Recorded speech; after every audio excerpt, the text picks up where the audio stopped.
শারীরিকভাবেও তার উপরে যে নির্যাতন চালানো হয়েছে, যার ফলেই তিনি হয়তো আরো কিছুদিন বেঁচে থাকতে পারতেন।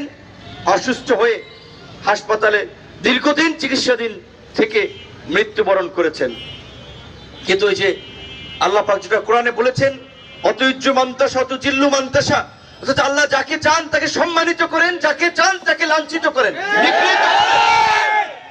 গতকাল অন্তর্বর্তীকালীন সরকারের প্রধান উপদেষ্টা, কঠিন সময়ে আমরা একজন ব্যক্তির আওয়াজ সবসময় পেয়েছি, লেখালেখিতে টকশোতে আমাদের পাশে এসে দাঁড়ানোর ক্ষেত্রে ডক্টর আসিফ নজরুল।